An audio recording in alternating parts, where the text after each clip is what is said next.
Saatnya kita ikuti talkshow interaktif bersama Imigrasi Pati di 88,5 Radio Nur FM Rembang.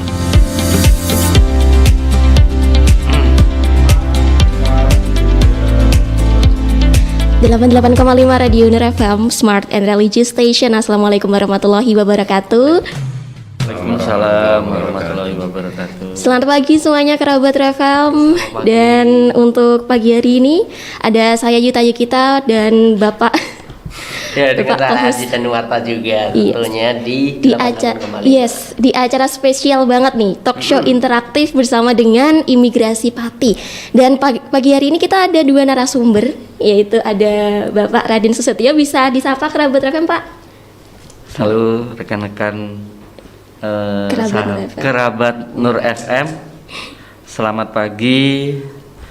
Saya Raden Susetio kebetulan hadir di sini untuk menyapa kerabat Nur FM semua untuk acara pagi ini.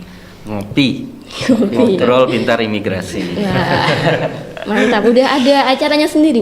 Kita bikin semacam ini ya, klise supaya mudah diingat sama masyarakat untuk begitu mereka mendengar langsung ingat gitu. Nancep ibaratnya gitu langsung macep gitu kan. Iya, betul. Dan di sampingnya Pak Raden ada Mas Zaki. Mas Zaki, silakan Mas Zaki. Kerabat Nur FM ya. Yes, ya. betul. Nur FM, perkenalkan saya Zaki dari Imigrasi Pak. Oke, pagi hari ini kita bakal membahas tentang M-Paspor, membuat paspor semakin mudah bersama Imigrasi Pati. Mas Marji punya paspor nggak? Ya kebetulan karena belum keberkepentingan keluar Iya. negeri jadi belum bisa buat paspor. Oke. Besok mungkin ya. Oh, betul. Bikin paspor di Imigrasi Pati. Benar. Oke. Emang sebenarnya paspor itu apa sih, Pak? Kita biasanya tuh cuma tahu paspor bentuknya kotak kayak buku biasa gitu. Jadi kalau digambarkan paspor sebenarnya adalah semacam dokumen. Dokumen itu digunakan oleh seluruh masyarakat di dunia ini untuk melakukan di dalam perjalanan digunakan untuk hal tersebut. Jadi paspor RI itu paspor dokumen yang dikeluarkan oleh pejabat yang berwenang untuk membuat identitas pemegangnya dan dilakukan untuk perjalanan antar negara. Jadi seperti itu. Oke, Pak. Untuk paspor sendiri tuh masuk dalam dokumen pribadi atau dokumen negara nih? Paspor itu dokumen milik negara ya. Jadi setiap warga negara yang mengajukan permohonan asal semuanya memenuhi syarat-syarat, jadi akan diberikan dokumen tersebut. Dan itu kenapa milik negara? Karena dengan harapan pemegangnya bisa menjaga dokumen tersebut dengan baik, jangan disalahgunakan. Yang kan biasaan yang terjadi itu kan ada yang disalahgunakan. Nah itu makanya dokumen itu kalau pada saat ada hal-hal yang kurang bagus bisa kita tarik kembali. Berarti kalau misal ada suatu kasus dari pemilik nih bisa langsung ditarik sama negara ya, Pak? Betul. Lihat juga kasusnya. Oke.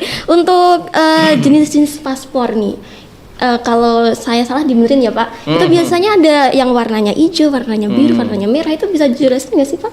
Itu perbedaannya apa? Jadi perbedaannya sebenarnya di ini ya, paspor itu saat ini hanya yang satu ya. Jadi yang ada yang mungkin yang saat ini yang diketahui yang berwarna hijau. Nah kalau yang mungkin yang dulu mungkin pernah lihat ada paspor warna coklat ataupun warna yang lain. Nah itu seperti khusus buat untuk masyarakat tuh yang warna hijau. Sedangkan kalau untuk diplomatik, untuk itu mereka ada paspor tersendiri berwarna biru. Itu sudah diatur juga dokumennya. Jadi untuk saat ini untuk yang paspor biasa yang digunakan masyarakat tuh yang berwarna hijau. Itu tadi. Oke. Untuk jenis-jenis paspor sendiri, Pak? Paspor itu ada beberapa jenis. Jadi ada jenis yang paspor biasa yang saat ini di kantor Imigrasi Pati itu kita layani. terus ada paspor elektronik, dan yang terbaru saat ini polikarbonat. Jadi polikarbonat itu jenis bahan untuk paspornya agak berbeda, dia lebih hard copy gitu. Gitu Mbak. Oke, ada ini nggak sih Pak penjelasan tentang paspor liburan sama paspor pekerjaan? Sebenarnya kalau itu sama semua ya, sama semua. Paspor itu kan digunakan untuk berpergian ya. Jadi tidak dibedakan apakah dia untuk kegiatan bekerja ataupun untuk liburan, sama yang digunakan tetap paspor tersebut. Oke, siap. Makasih Pak. Ini Pak, kalau kita biasanya kalau ada dokumen-dokumen gitu kan ada masa masa aktifnya ya. Paspor sendiri tuh sama atau beda sih? Biasanya kan 5 tahun atau paspor 5 tahun atau lebih atau kurang Pak masa aktifnya? Masa aktifnya paspor tuh 5 tahun. 5 tahun. Paspor Indonesia semuanya masa aktifnya 5 tahun. Jadi lumayan ya buat masyarakat. Silakan jika ingin melakukan perjalanan ke luar negeri, silakan datang ke kantor imigrasi dan membuat paspor dengan mudah di kantor imigrasi Pati, dan masa jangka waktunya pun 5 tahun untuk paspor. 5 tahun nih Mas Maji. Jadi 5 tahun itu bisa buat 5 tahun. Iya. Mungkin dalam jangka 5 tahun ke depan mungkin ada yang mau berpergian haji, ada yang umroh, atau bahkan yang bulan madu bisa buat paspor untuk keluar negeri. Boleh itu. Bulan madu ke Turki. Kamu kalau misal ke Turki nih bisa langsung bikin paspor. Wah, siap. Silakan langsung datang. Datang ke kantor imigrasi Pati. Alamatnya di mana sih Pak? Di Jalan Raya Pati Kudus kilometer 7 nomor 1 Pak. nomor 1. Ya, Maturjo Pati. Iya, sudah ada di Google Maps. Udah ada jelas. Sudah ada. Jadi nanti Kerabat FM kalau mau ke imigrasi Pati bingung, langsung aja ketik kantor imigrasi Pati di Google Maps, bakal langsung muncul. Tentunya jangan lupa download dulu aplikasi M-Paspor. M-Paspor, nah tuh menarik. Nanti kita bahas M-Paspor juga. Tapi saya mau bertanya lagi nih Pak Raden dan Mas Zaki. Kalau misal tadi masa aktif paspor 5 tahun nih, kalau sudah waktunya untuk ganti, gimana sih Pak untuk mengganti paspor tersebut? Jadi untuk mengganti paspor, kalau yang udah habis masa berlakunya, silahkan bisa cukup pakai KTP dan paspor lama. Namun kalau misalkan baru, belum pernah membuat sebelumnya, baru pertama kali membuat, itu yang diperlukan KTP, kemudian KK, kemudian ada akte lahir. Nah, akte lahir ini bisa digantikan dengan ijazah atau juga surat nikah, gitu. Dan banyak ini ya yang salah kaprahnya tuh gini. Jadi orang mikir kalau paspornya habis tuh diperpanjang gitu. Padahal sebenarnya bukan, istilahnya itu penggantian, bukan perpanjangan. Kenapa penggantian? Karena nanti nomor paspor yang di paspor barunya itu akan berbeda dengan paspor yang lama. Makanya namanya istilahnya penggantian, bukan perpanjangan, seperti itu. Pergantian, bukan perpanjangan ya. Oke, pergantian. siap. Untuk ini kan lagi COVID ya Pak, Iya. Mas Zaki. Apakah ada ini namanya tuh perbedaan pelayanan sebelum COVID sama ini saat pandemi ini? Ya, tentu jelas beda ya. Yang jelas itu jumlah kuotanya Mbak Yuta. Iya. Kalau dulu kan jumlah kuotanya lebih banyak ya, sekarang dibatasi. Apalagi pada saat awal pandemi 2020 itu kantor kami sempat tutup Mbak Yuta. Jadi hanya melayani permohonan yang mendesak. Contohnya misalkan ada seseorang yang sakit dan harus dirujuk ke luar negeri. Nah, itu yang kami layani. Jadi untuk kayak umroh, untuk wisata, untuk bekerja itu belum kami layani pada awal masa pandemi. Namun saat ini kami sudah melayani untuk segala jenis permohonan, namun tetap dengan mematuhi protokol kesehatan dan dengan jumlah kuota yang terbatas. Makanya itu kenapa harus download M-Paspor, karena agar sesuai dengan jumlah kuota yang kami tentukan gitu. Jadi misalkan datang langsung, katakanlah ada pemohon paspor yang datang langsung ke kantor, tetap akan kami minta untuk mendownload aplikasi M-Paspor karena tetap harus online agar sesuai jumlah kuota yang dibagi setiap harinya. Seperti itu Mbak Yuta. Bukanya jam berapa Pak? jam 8 kami sudah mulai pelayanan gitu sampai jam 4 sore. Oke, seperti biasa jam 8 Ya sampai jam. meskipun katakanlah jam 4 belum selesai tetap akan kami selesaikan. Oke, siap. Keren nih. Cara ada aja. Iya. Iya. Oke, jadi kantor imigrasi Pati meskipun pandemi tetap buka ya Pak? Iya. betul. Tapi dengan tadi untuk yang mau bikin atau yang mau ganti paspor harus download dulu M-Paspor. Oke, M-Paspor. Habis ini Mas Marji kita bersama imigrasi Pati, kantor imigrasi Pati bakal mengulik tentang apa itu aplikasi M-Paspor. Kalau nggak salah sebelumnya ada aplikasi semacam M-Paspor juga ya Pak? Iya ada, namanya Apapo. Jadi kalau Apapo itu kan antrian paspor online. Nah, aplikasi Apapo itu sekarang sudah digantikan dengan M-Paspor. Oke, Pak. Jadi M-Paspor ini di launching pada saat ulang tahun imigrasi ya Pak ya, Pak Raden. Kemarin pada tanggal 26 Januari itu diresmikan lah istilahnya, diluncurkan lah istilahnya ya. Terus menggantikan si Apapo ini. Jadi M-Paspor ini istilahnya lebih komplit lah ya, paket komplitnya. Kalau Apapo kan cuma antriannya, kalau M-Paspor lebih komplit. Oke, Mas Zaki. Isinya di dalamnya. Iya, benar. Oke, banyak sekali isinya. Ini mungkin nanti akan dilanjutkan isinya biar tambah lengkap. Jadi tetap di 88. Oke, masih di 88,5 Radio Nur FM Rembang. Dan buat kerabat Nur FM yang mendengarkan via 88,5 FM ataupun di channel YouTube ataupun Facebook Radio Nur FM melalui visual audio kita, selamat mendengarkan perbincangan kita di pagi hari ini bersama Imigrasi Pati. Dilanjut di sesi 2 biar tambah banyak ilmunya, juga biar banyak wawasannya. Ini berkaitan dengan M-Paspor yang tadi kita udah kulik dikit di segmen 1 ya. Ini sangat-sangat menarik bahwasannya sebelum kita jeda tadi berulik sedikit dengan M-Paspor yang sebelumnya sudah ada aplikasi sebelumnya yaitu Apapo yang intinya hanya digunakan untuk pendaftaran saja. Betul. Nah, M-Paspor ini dilengkapi lagi yang digunakan untuk pendaftaran, perlengkapan berkas-berkas, masih banyak manfaat yang lainnya. Mungkin bisa diisi sedikit lagi Pak. M-Paspor, apa sih keunggulan M-Paspor daripada Apapo ini? Buat Mas Zakinya dulu. Oke. Jadi kalau Apapo itu kan hanya untuk antrian ya. Apapo itu antrian paspor online. Jadi aplikasi yang hanya digunakan untuk mengantri, untuk menentukan hari dan jam. Kemudian pemohon datang, terus selanjutnya tetap melampirkan berkas, nanti dicek sama petugasnya berkasnya, kemudian di scan terlebih dahulu, baru sampai tahap foto. Nah, sedangkan M-Paspor ini istilahnya paket komplit Mas Aji. Jadi pemohon itu sudah bisa menentukan hari di awal, terus kemudian bisa mengupload berkas atau menyekan berkasnya melalui HP masing-masing, kemudian menginput datanya sendiri di aplikasi M-Paspor. Jadi pemohon datang tinggal foto aja Mas. Oh ya, sama M-Paspor juga melakukan pembayarannya di awal Mas. Jadi kalau Pak sebelumnya Apapo itu foto dulu, setelah itu baru dibayarkan. Kalau di M-Paspor ini pembayarannya di awal.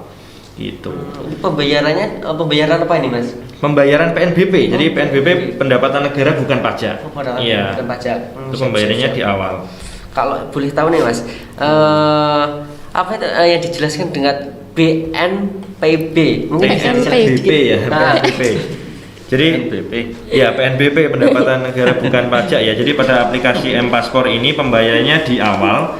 Jadi nanti sebelum pada saat melakukan antrian itu kan nanti menginput data terlebih dahulu, memilih kantor imigrasinya di mana, selanjutnya menentukan hari dan membayar PNBP ini. Gitu. Jadi pembayarannya di awal sejumlah 350.000 bagi pemohon paspor baru maupun penggantian. Baru ataupun penggantian. Penggantian habis berlaku ya Mas. Betul.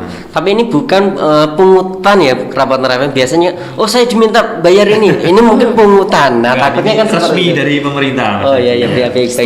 Bedanya kalau pembayaran untuk penggantian baru ataupun penggantian atau pembuatan baru, sama biasanya ada yang bertanya, nanti kalau paspor saya hilang gimana? Nah ini, jadi perlu diketahui kalau paspor hilang itu langsung datang ke kantor, jadi tidak bisa melalui M-Paspor. Jadi untuk pemohon paspor yang paspornya hilang maupun rusak itu langsung datang ke kantor, nanti akan diarahkan petugas ke seksi yang menangani yaitu seksi Intel Dakim nanti akan melalui proses berita acara pemeriksaan terlebih dahulu. Nanti akan dimintai keterangannya terkait kehilangan paspornya itu atau kerusakan paspornya kenapa. Dan yang jelas setelah itu nanti setelah proses foto akan melakukan pembayaran dan dikenakan denda Mas Haji. Jadi kalau paspor hilang itu ada dendanya 1 juta rupiah. 1 1 juta. juta. Iya 1 juta, lumayan mahal ini. Jadi mohon yang udah punya dijaga paspornya jangan sampai hilang, jangan sampai rusak karena eman-eman. Apalagi kalau rusak tuh 500.000, kalau hilang nih yang banyak nih sampai 1 1 juta. juta. Itu belum sama harga paspornya loh Mas. Belum sama harga Iya, paspor. Wah. Mungkin Jadi kita jangan sampai hilang ya. Oke, jadi nanti bisa double bayarnya ya, Mas? Iya, 1 juta dendanya sama paspor 350 kali hilang. cukup mengagetkan banget buat kerabat Nur FM kalau ya sudah memiliki paspor tapi ini takut wah ini saya sudah punya paspor nanti kalau hilang gimana rusak gimana kalau mungkin takut ya disimpan dengan baik-baik biar tidak rusak ataupun hilang tapi ngomongin tentang sampai hilang tadi kembali lagi dengan PNBP bila mana nih ada yang tanya Pak apakah PNBP ini bisa hangus juga? PNBP. PNBP. Mas, gimana? Bila mana kan sudah membayaran PNBP ini apakah sudah bisa hangus juga pembayarannya? Jadi billing PNBP itu begitu dikeluarkan segera saja bagi kerabat Nur FM Ya, dan masyarakat untuk langsung segera. Jangan ditunda-tunda. Sesuatu itu lebih baik disegerakan. Oh, betul. Nanti takutnya nanti billing itu bisa expire. Nah, jadi kan sia-sia jadi kerja 2 kali. Jadi lebih baik begitu dikasih billing itu untuk pembayaran segera dibayarkan. Gitu. Kalau untuk expirednya itu kisaran berapa lama tuh Pak? Jadi izin Pak ya, izin Pak Raden. Mungkin kan karena Pak Raden ini kan maksudnya kalau saya kan langsung ya yang di bagian betul. pelayanan yang istilahnya Ya, paspor ini kan cukup baru di benar. kantor kami dan kebetulan saya yang istilahnya yang Pemegang. iya bukan memegang sih sebenarnya saya yang ikut ikut membantu. bukan maksudnya menangani Menanganinya. ada pemohon misalkan pakai paspor kan saya yang proses foto saya di bagian foto kebetulan Mas Haji. Jadi kalau paspor ini PNBP-nya bisa hangus kalau misalkan dia sudah menentukan jadwal namun yang bersangkutan tidak datang. Oh, gitu. Jadi bisa hangus itu permohonannya. Kalau misalkan katakanlah Mas Haji ini hari Senin nih pengen datang ke kantor imigrasi udah bayar, udah nentuin jadwalnya. Nah, pas hari Seninnya nggak datang, ya udah otomatis uangnya hangus 350.000. Oh, gitu. Jadi kalau misalkan memang pengen reschedule itu bisa. Jadi di aplikasi M-Paspor ini difasilitasi untuk reschedule. Jadi kalau misalkan memang nggak bisa berhalangan hadir besoknya, itu minimal 1 hari sebelumnya sudah melakukan reschedule untuk maksimal 30 hari ke depan setelah pembayaran. Jadi misalnya bayarnya tanggal 1 nih, jadi sampai tanggal 30 bulan itu tetap harus datang ke kantor. Kalau selebihnya ya otomatis hangus. Oh, gitu. berarti maksimalnya expirednya Ya 30 hari setelah pembayaran. Wow. Ada juga ini kalau misalkan pemohon itu katakanlah sudah foto nih, tapi ternyata si pemohon paspor ini masuk dalam daftar pencegahan. Nah, ini dia istilahnya kena kasus korupsi misalkan. Nah, kayak gitu dicegah keluar ke luar negeri sama pemerintah, ya otomatis batal. Bisa Gitu. juga dihanguskan itu. Iya, secara otomatis akan batal by system karena kan memasukkan daftar pencegahan itu kan dari pemerintah pusat nanti dimasukkan ke sistem. Jadi istilahnya ada warningnya ya. Jadi katakanlah dia udah mau foto bikin paspor, terus ada warna merah. Wah ini ternyata nggak boleh keluar negeri nih kayak gitu. Berarti Mas sudah 1 pintu nih. Iya, Jadi gitu. dari pusat sampai ke daerah datanya sudah tertera siapa saja Iya, yang benar. masuk. Oke, 1 pintu. Mungkin metode pembayarannya nih juga mungkin 1 pintu nih Pak. Gimana metode pembayarannya untuk pembayaran PNBP ini? Kalau pembayaran PNBP M-Paspor ini bisa dilakukan lewat PT Pos, bisa juga lewat bank, ATM, internet banking, mobile banking, e-commerce, Tokopedia, Bukalapak. Jadi imigrasi itu memang benar-benar memudahkan masyarakat. Jadi memberi banyak pilihan membayar di mana yang gampang lah. Sampai kita bersama dengan Tokopedia, Bukalapak di situ bisa bayar juga gitu di situ. Sangat-sangat Iya, sangat menguntungkan gampang. buat Misalkan semua kalangan. Di rumahnya dekatnya ada ATM, ya udah ATM aja. Misalkan punya M-banking atau internet banking, ya udah silakan bayar lewat HP, lewat internet banking atau M-banking. Kalau samping rumahnya kantor pos, ya udah bisa ke kantor pos juga. Kalau gitu. ini Pak, pakai dompet elektronik gitu bisa nggak sih kayak Dana, GoPay gitu? Belum bisa. Belum bisa. Belum bisa ya, belum bisa. Mungkin kedepannya ya. Kedepannya, Mungkin oke. ya. Sepertinya lebih mudah kalau Oh Pak gitu itu. ya. Iya. Semoga saja. Iya, Mbak. didoakan Mbak ya. Yuta. Amin. Oke, sudah kembali. Sampai lupa bahasa kerabat FM. Iya. Mungkin untuk sebagai tambahan buat ini, mungkin untuk pembuatan M-Paspor di masa pandemi seperti ini, salah satunya yang paling mempermudah ini adalah menggunakan aplikasi M-Paspor. Walaupun nanti boleh datang ke kantor, tapi kalau sudah datang ke kantor pastinya harus diminta Iya, menginstal aplikasi iya, dulu. tetap melakukan mendownload aplikasi M-Paspor. Jadi sebenarnya aplikasi M-Paspor ini dibuat untuk memangkas tahapan di imigrasi. Jadi sebelumnya pada saat apa-apa itu kan pemohon datang ke kantor ya Mas Aji ya. Betul. Pemohon datang ke kantor, terus diharuskan untuk mengisi form dulu, form permohonan dokumen keimigrasian. Selanjutnya harus ada fotokopi KTP, KK, akta lahir. Kadang-kadang Terus- lupa. Ya, jadi di tempat kami ada koperasi sih Mas. Oh, Jadi ada sebenarnya. bisa fotokopi juga. Cuman apa namanya kan istilahnya itu cukup lama ya, memakan waktu cukup lama. Terus selanjutnya dicek dulu dokumennya sama petugas. Setelah itu di-scan dulu baru foto. Nah, kalau di aplikasi M-Paspor ini tahapan scan, terus apa namanya pengisian form itu langsung dilakukan melalui aplikasi Mas Aji. Jadi pemohon datang itu udah tinggal foto aja. Gitu. Kalau misalkan datang tinggal foto, paling foto sama wawancara kurang lebih ya 5 sampai 10 menit Mas. 5 sampai 10 menit. Yang penting gini, yang saya tekankan untuk pemohon ini harus jujur dalam artian permohonan yang dilakukan di M-Paspor ini yang dipilih, katakanlah misalkan memang tujuannya untuk bekerja, ya apa namanya inputnya bekerja dan dilengkapi dengan surat rekomendasi dari Dinas Tenaga Kerja sesuai dengan domisilinya dia. Oh gitu. Gitu. Jadi kalau misalkan umroh itu juga harus ada surat rekomendasi dari surat penjaminan dari Biro Umrohnya dan dari Kementerian Agama gitu. Jadi cukup dijelaskan secara terperinci. Jadi harus bila sesuai. mana kalau nggak menggunakan paspor mungkin di kantor itu bisa berjam-jam. Ya antrinya sih Mas. Antrinya, Kalau ya. pelayanan cepat tetap. Cuman antrinya. Ini kan memangkas Waktu. memangkas tahapan itu sehingga pemohon datang langsung foto gitu. Jadi insya Allah sangat lebih cepat.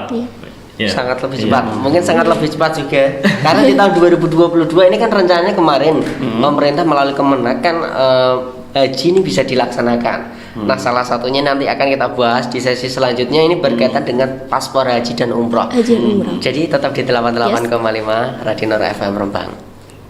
Oke, kerabat FM masih di dialog interaktif bersama dengan Imigrasi Pati bersama Pak Raden Susetyo dan Mas Zaki nih. Halo. Oke. Halo kerabat Nur FM. Iya, nanti buat kerabat FM yang mau bertanya tentang paspor nih bisa langsung aja di chat di WhatsApp Radio Nur FM Rembang 081 223 893 885 dan juga bisa komentar di live YouTube kami. Jadi kami live juga nih sama Wih, bapak-bapak keren, Imigrasi keren. Pati. YouTube-nya Radio Nur FM Rembang, kerabat FM tadi saya juga udah ini ya mengecek ada satu pertanyaan nih. Bisa dijawab ya Pak? Pertanyaan dari user Setia. Bapak kalau nonton konser di luar negeri harus pakai paspor apa nih Pak? Mau nonton konser Korea mungkin? Korea ya, boyband ya. Iya. Tetap paspor biasa yang berwarna hijau itu bisa untuk segala kegiatan berangkat ke luar negeri itu. Oke, mungkin mbaknya tadi yang bertanya kalau belum punya paspor langsung download M-Paspor. Ya, M-Paspor, Iya. aplikasi M-Paspor. Paspor nanti terus kalau udah menginput apa tuh namanya persyaratannya bisa langsung ke kantor imigrasi Pati buat proses selanjutnya. Jangan lupa dibayar dulu Mbak. Iya, dibayar dulu. Kalau bikin paspor berapa ini sih Pak? Berapa lama waktunya untuk jadi? Setelah foto Ya. itu jadinya 3 hari kerja. 3 hari kerja setelah foto bisa. Jadi misalkan dia datang hari Senin ya, dari jadwalnya hari Senin foto, itu hari Kamis siang udah bisa diambil paspornya. Dan kami ada kerjasama dengan kantor pos besar Pati, Mbak. Jadi kalau misalkan si pemohon ini rumahnya jauh, katakanlah dari Rembang nih, misalkan datang ke Pati, foto, terus paspornya kan jadi 3 hari lagi nih. Nah katakanlah bikin hari Senin, jadinya hari Kamis siang. Dia males nih datang ke kantor imigrasi, kami ada kerjasama dengan kantor pos besar Pati, paspornya bisa dikirimkan ke rumah. Gitu caranya. Nanti petugas akan memberikan informasi ini, maksudnya informasi terkait pengiriman paspor ke rumah. Nanti si pemohon akan diberikan billing. Nah itu yang diserahkan ke kantor pos besar Pati dan nanti tinggal membayar ongkos kirim. Jadi setelah 3 hari paspor jadi dari kantor kami, nanti paspornya akan diambil oleh pihak pos dan akan dikirim ke alamat rumah si pemohon tersebut gitu. Oke, jadi Dan kalau kerjasamanya hanya dengan kantor pos besar Pati, Mbak. Oke, kantor pos Gitu. besar Pati. Jadi kalau bikin paspor harus benar-benar jauh-jauh hari sebelum ini ya, konser tadi. Kalau tadi kan, ya kalau tadi si Kak Setia kan katanya Iya. mau konser ke Korea.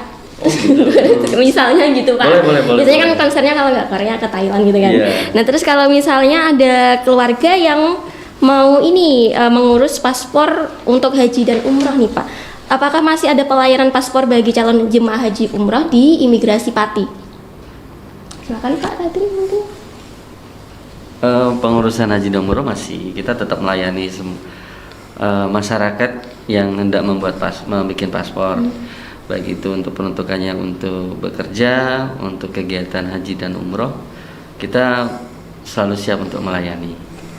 Gitu. Jadi silakan datang aja bagi pemohon paspor kegiatan untuk haji dan umroh, silakan datang aja ke kantor imigrasi dan dilengkapi persyaratan-persyaratannya supaya tidak ada kendala nantinya. Kalau itu juga bisa melalui M-Paspor, di-download di aplikasi dan tinggal di scan petunjuk-petunjuknya ada di situ, tinggal datang ke kantor, foto, wawancara dan kemudian jadi paspornya 3 hari kemudian. Mas Marsi mau nambahin soal ini paspor jemaah haji umrah? Paspor jemaah haji umroh. Oh, ini kebetulan dulu Arji mempunyai tetangga yang haji itu di tahun 2004. Arji melihat itu paspornya berwarna coklat. Nah, itu apakah ada bedanya paspor yang dulu, yang untuk haji dulu sama sekarang ini? Untuk Mas jenengan. Oh, saya ya. Jadi untuk paspor keluaran sebelum 2009, haji itu paspornya dikeluarkan oleh Kementerian Agama, Mas Aji. Jadi ini ya biar nggak salah kaprah nantinya. Jadi misalkan pada saat mendownload aplikasi M-Paspor dan hendak mengisi aplikasi, apakah memilih jenis permohonannya ini baru atau penggantian ya, misalkan dia udah pernah punya paspor tapi kok warnanya coklat, keluarannya Kementerian Agama, itu inputnya baru Mas Haji. Jadi yang dimaksud penggantian itu paspor yang dikeluarkan oleh Direktorat Jenderal Imigrasi sebelumnya yang warna hijau. Jadi sebelum 2009 jika paspornya warna coklat, ketika sekarang mau bikin paspor lagi itu inputnya yang baru gitu. Itu Mas Haji biar nggak salah kaprah ini ya. Oh, karena alasannya memang keluarannya Kemenag Iya, berbeda keluarnya sama Kemenag. imigrasi. Iya benar sekali. Biar tetap jalannya tetap satu pintu. Kalau dulu memang Kemenag, kalau sekarang udah dialihkan semuanya ke imigrasi. Jadi mau kerja, mau umroh haji, mau wisata dari imigrasi. Oke, baik-baik. Mungkin kalau ada yang mau berhaji lagi atau mungkin umroh lagi, dulunya di tahun sebelum 2009 yang sudah mempunyai paspor, tapi paspornya berwarna coklat, ini bisa diganti yang baru dengan pengajuan yang baru. Iya, yang baru. Oke, mungkin ya sudah ada tambahan lagi mungkin. Sudah. Sudah. Oke, ini mau tanya lagi nih, apalagi kan zaman semakin modern nih Pak. Selain tadi ada M-Paspor, untuk imigrasi sendiri ada pelayanan kayak apa sih pelayanan paspor keliling gitu, Easy Passport namanya. Jadi ada Mbak, Iya. Mbak Yuta ya, Iya. ada namanya layanan Easy Passport. Apa sih layanan Easy Passport itu? Jadi kan banyak yang nggak Easy Passport baca di pamflet di mana, di iklan di mana, itu apa sih gitu kan. Jadi layanan Easy Passport itu pelayanan permohonan secara kolektif yang diajukan oleh suatu kelompok tertentu atau misalkan instansi tertentu atau misalkan komunitas juga bisa, dengan minimal kuota 20 sampai 50 orang dalam satu hari. Jadi misalkan ada 20 orang nih, itu udah bisa mengajukan layanan Easy Passport. Jadi nanti petugas akan mendatangi mendatangi komunitas atau kelompok tersebut dengan sebelumnya sudah disediakan ruangan ya Mbak tentunya ya. Nanti petugas akan melakukan input foto di tempat tersebut. foto dan pemindaian sidik jari di tempat tersebut. Jadi misalkan ada 20 orang nih, misalkan Mas Aji punya teman 20 orang, teman nongkrong katakanlah ya, Iya. teman apa namanya kelompok motor misalkan ya. Terus mau bikin paspor bisa dengan catatan minimal 20 orang, nanti mengajukan ke kantor imigrasi Pati, bersurat ya, di kantor imigrasi Pati. Nanti petugas akan istilahnya membuat janji ya dengan Mas Haji. Tentunya nanti ada satu koordinator yang pasti bisa diajak komunikasi dari kantor. Nanti menentukan hari dan tempatnya yang sudah disiapkan, petugas akan datang. Gitu. Untuk syarat-syaratnya masih memasukkan di paspor dulu atau nanti menyusul pas dari petugas Enggak, imigrasi kalau datang? layanan isi paspor nanti ini Mas, enggak lewat paspor langsung bisa. Iya. Berarti langsung datang langsung nggak? Pengajuan bukan, Oh, pengajuan terlebih dahulu, pengajuan apa namanya berapa orangnya, jumlah pengajuan berapa orangnya, terus kemudian nanti petugas akan menginformasikan persyaratan yang harus dilampirkan ya, tentunya itu KTP, KK, akte lahir atau ijazah atau buku nikah dan syarat tambahan jika diperlukan. Nah, ketika itu sudah lengkap nanti petugas akan apa namanya mendatangi tempat tersebut, nanti di-scan di tempat itu, foto di situ gitu. Oh, berarti nggak usah memasukkan data-datanya ke paspor, Ya, langsung tapi petugas yang datang Iya, membantu untuk memasukkan semua datanya. Betul sekali. Oh, sangat-sangat mempermudah banget. Mungkin ini kalau cocok banget, apalagi untuk warga Nadiyin ini. Nah, Karena warga Nadiyin banyak banget kelompok-kelompoknya. Tapi harus dibagi-bagi Mas. Oh, betul. Maksimal 50 satu hari. Maksimal 50. Kalau nanti ratusan ya bisa nggak pulang nanti.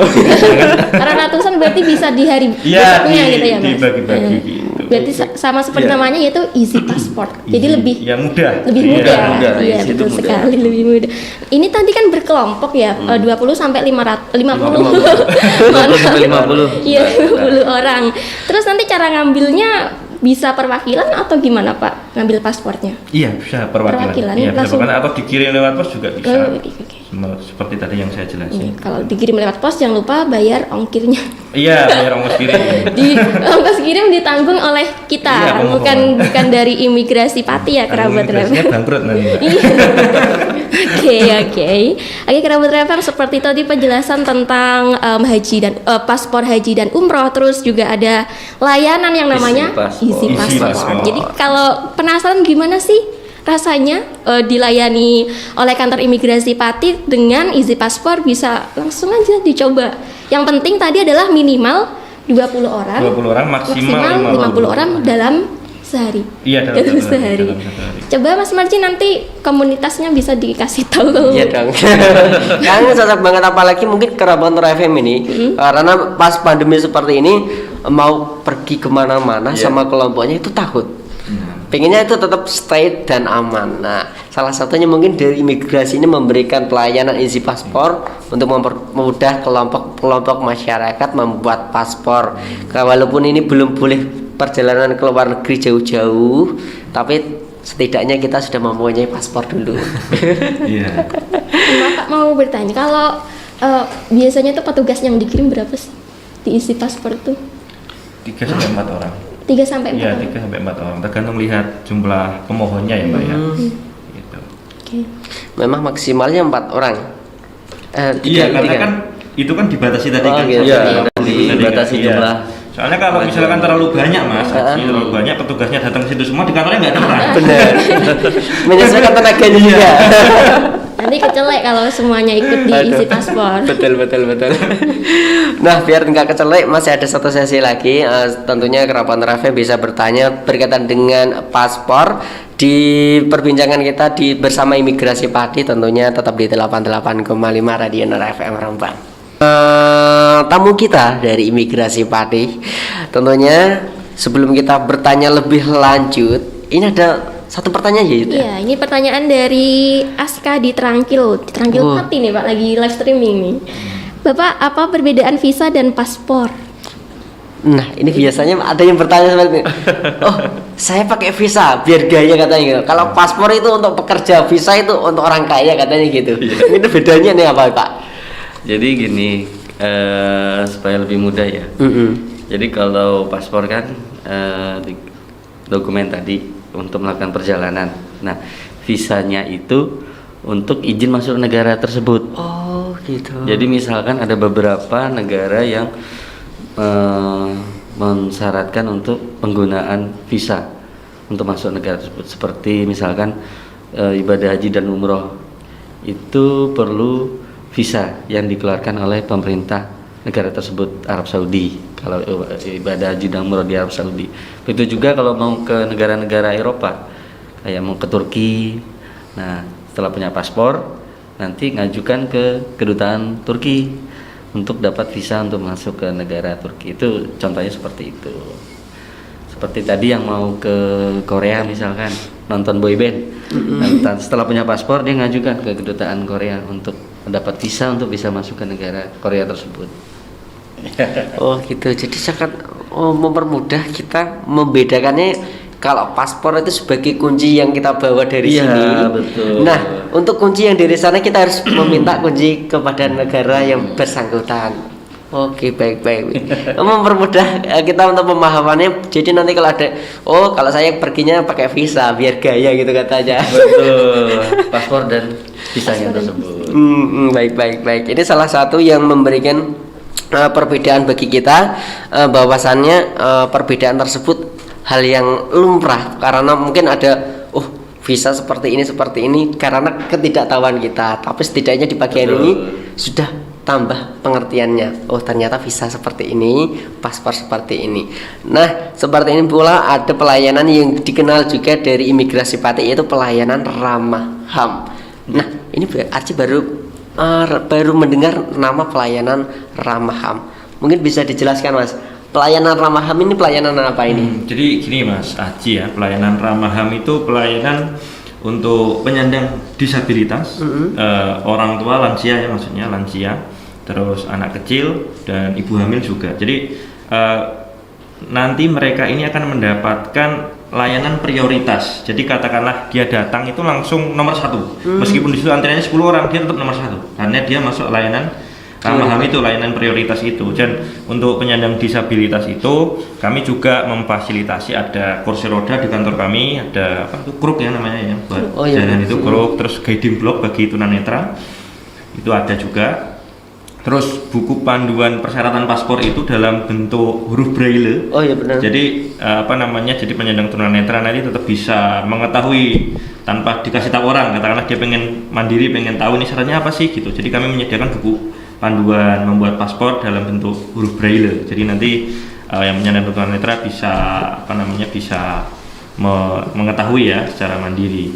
Dan kami pada tahun kemarin, pertengahan tahun kemarin, kami istilahnya meminta, jadi ada sekolah SLB ya. Betul. SLB. Kami meminta siswa SLB itu untuk mendatangi kantor kami untuk istilahnya mencoba pelayanan di kantor kami seperti apa, khususnya yang pelayanan ramah HAM ini. Dan alhamdulillah kantor kami mendapatkan apresiasi dari mereka. Istilahnya kantor kami ini dianggap istilahnya juga perhatian lah terhadap kaum disabilitas, penyandang disabilitas tersebut. Ini salah satu yang mungkin ada orang-orang yang orang yang disabilitas yang mempunyai kekurangan dipinggirkan di beberapa tempat, tapi untuk di imigrasi ini juga tetap diperhatikan karena salah satu bagian dari warga negara Indonesia. Pokoknya bagi penyandang disabilitas atau jangan khawatir, kami tidak akan mengucilkan, malah nanti para penyandang disabilitas ini akan mendapatkan layanan prioritas. Istilahnya malah yang di nomor 1-kan gitu. Yang paling penting untuk masyarakat yang masih normal tetap harus memberikan hak yang spesial pula untuk saudara-saudara kita yang memiliki kebutuhan khusus. Mungkin kebutuhan khusus waktu kita juga dibatasi, Pak ya. Gitu. Wah, segala keras. Udah selesai Mas Haji.